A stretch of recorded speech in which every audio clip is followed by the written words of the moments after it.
Manchester United টিমের নাম তো নিশ্চয়ই তোমরা শুনেছ।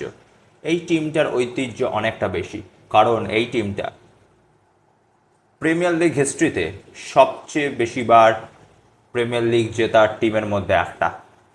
19টা বা 20টা এরা প্রিমিয়ার লিগ জিতেছে, এবং তার সাথেই এরা জিতেছে 3টে চ্যাম্পিয়ন্স লিগ। আর এদের যদি একটা বড় হিস্ট্রির কথা বলি, তো সেটা হচ্ছে অ্যালেক্স ফার্গুসন।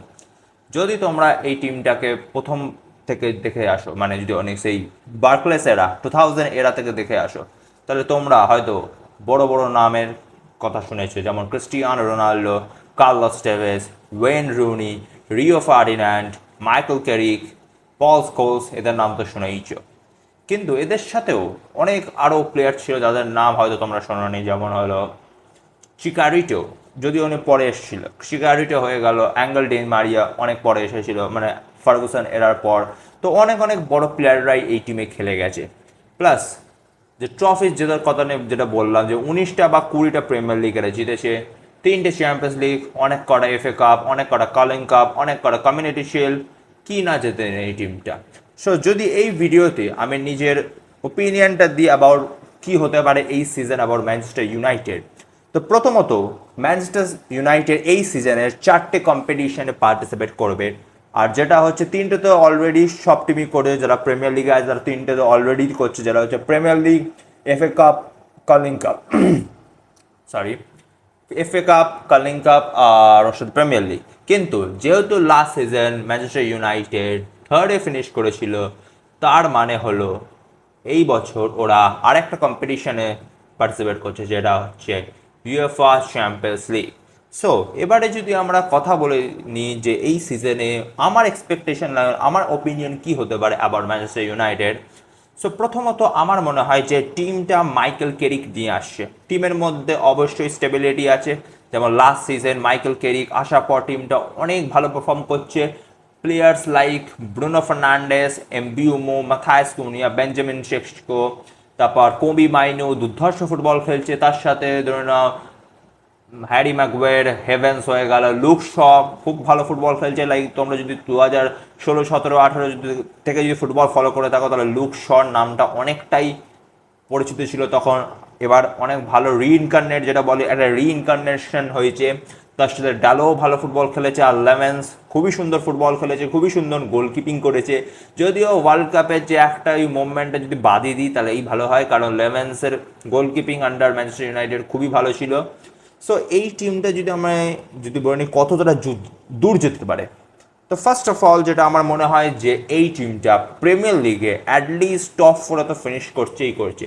এবার প্রিমিয়ার লিগ জিতবে কি জিতবে না সেটা বড্ড টাফ আছে, কারণ এবারে আর্সেনাল, যেটা মনে হয় আগের সিজনের চ্যাম্পিয়ন, তারা অনেক ভালোই টিম বানাচ্ছে। যদিও জানি না ভিনিসিয়াস জুনিয়র আসবে কি না, যদিও আমি চাই না অ্যাজ আ চেলসি ফ্যান যে ভিনিসিয়াস জুনিয়র আর্সেনালে আসুক। কিন্তু যেটা রিয়ালিটি সেটা হচ্ছে, যদি কোনো ম্যানেজার এবারে প্রিমিয়ার লিগ জিতে থাকে, মানে এই সিজনে যদি সবকটা ম্যানেজারের নাম নিই, আর তার মধ্যে যদি কোনো ম্যানেজার প্রিমিয়ার লিগ জিতে থাকে সেটা হচ্ছে Mikel Arteta. So obviously Arsenal তো এবারে ফেভারিট হবেই। কিন্তু তার সাথে যে টিমগুলোর নাম গেলো, চেলসি, আমার টিমের কথা বলি, বা ম্যানচেস্টার সিটি বা লিভারপুল, এরা সব ট্রানজিশন ফেজে আছে। কারণ এদের যে ম্যানেজার জাভি অ্যালোনসো, ইরাওলা, তারপরে যদি বলি এনজো মারেস্কা, তো এদের এটা ফার্স্ট সিজন, তো এরা ট্রানজিশনে থাকবে। আমি বলছি না যে এদের মধ্যে কেউ প্রিমিয়ার লিগ জিততে পারে না, অবশ্যই পারে, কিন্তু এদের জেতার প্রবাবিলিটি অনেকটাই কম, কারণ এরা একটা ট্রানজিশন ফেসে যাচ্ছে। সেই দিক থেকেই যদি আমি বলি ম্যানচেস্টার ইউনাইটেডের এটা সেকেন্ড সিজন, লাইক মাইকেল ক্যারিকের সেকেন্ড সিজন। সো আমরা দেখতেই পেতে পারি যে ম্যানচেস্টার ইউনাইটেড আর আর্সেনাল এরা একদম টক্কর দিচ্ছে, মানে একদম মারামার কাট এরকম টক্কর দিচ্ছে নিজেদের মধ্যে for the Premier League title. So top 4-এ তো ফিনিশ করছেই আমার মতে ম্যানচেস্টার ইউনাইটেড। বাট একটা ফ্যাক্ট যেটা আছে, যেটা বলি যে ওলে গলা সংস্কারের আন্ডারেও কিন্তু প্রথম সিজনটা অনেক ভালো গেছিলো ম্যানচেস্টার ইউনাইটেড, কিন্তু তারপর আস্তে আস্তে ডিক্লাইন শুরু হয়, তারপর স্যাকিং হয়ে যায়, তারপর রাকনিক আসে, তারপর Erik ten Hag the good manager আসে। তো এবারে যে আমার যেটা মনে হয় যে টপ 4-এ যাও, মানে 4-এ তো ফিনিশ করছে, এবার টাইটেল জিতবে কি মানে ফাইট করবে সেটা পরের ব্যাপার, কিন্তু টপ 4-এ তো করছেই। এবার এফএ কাপ আর কালিং কাপের মধ্যে আমার মনে হয় এবারে একটা তো ফাইনাল যেতে পারেই। আমার এক্সপেকটেশন তো একটা ফাইনাল তো যাবেই মনে হয়, কেন যে টিমটা আছে। যদিও চেলসি ইউনাইটেড, মানে চেলসি, সিটি, লিভারপুল, আর্সেনাল সবাই যাবে। তো একটা ফাইনাল হতে যাচ্ছে। এবার যদি চ্যাম্পিয়ন্স লিগে কতদূর যেতে পারে সেটা নিয়ে আলোচনা করি। তো ম্যানচেস্টার ইউনাইটেড অনেক বছর পরই, মানে 2-3 বছর পরই চ্যাম্পিয়ন্স লিগে ফিরে আসছে। এবার চ্যাম্পিয়ন্স লিগ অনেকটাই র্যান্ডম লিগ, কারণ লাস্ট 2 সিজনে যেটা আমরা দেখেছি যে প্যারিস সেন্ট জার্মান, যারা চ্যাম্পিয়ন্স লিগ কোনোদিন জেতেনি, তারা হঠাৎ করে জেতা শুরু করা যায় লুচোর আন্ডারে, লুইস এনরিকের আন্ডারে। তো অনেক কিছু হতেই পারে এবারে। কিন্তু আমার যেটা রিয়েলিস্টিকলি মনে হয় যে ম্যানচেস্টার ইউনাইটেড তো রাউন্ড অফ 16-এর জন্য কোয়ালিফাই করতেই পারে, যা টিম আছে করা উচিত।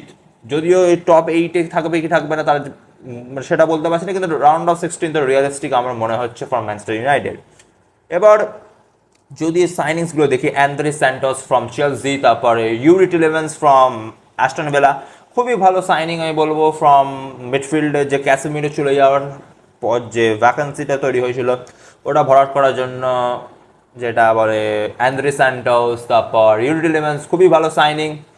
দেখা যাক কি হয়। বাট যেটা আমার সবার চেয়ে ভালো লাগছে ম্যানচেস্টার ইউনাইটেড, তারা হচ্ছে যে 4টে স্ট্রাইকার নিয়ে গেছিল। 4টে স্ট্রাইকার মানে যেটা হচ্ছে 4টে অ্যাটাকার, যেটা ছিল ব্রুনো ফার্নান্ডেস, মাথায়স কুনিয়া, এমবিউমো, আর তার সাথে বেঞ্জামিন সেস্কো, তারপরে আরও তো মেসন মাউন্ট, জার্সি, আরও তো আছে, প্লেয়ার আছে। তো এদের কম্বিনেশনটা আবারও নেক্সট সিজন দেখতে পারবো, এই সিজন আমরা দেখতে পাবো অবশ্যই। তো ভালো তো করবেই আমার মনে হয়। এবার তোমাদের কি মনে হয় অ্যাবাউট ম্যানচেস্টার ইউনাইটেড এই সিজনে কত দূর যেতে পারে সেটা আমায় নিশ্চয়ই বলো। আর দেখা হচ্ছে তোমাদের সাথে নিউ ভিডিওতে। ততক্ষণের জন্য ভালো থেকো, সুস্থ থেকো।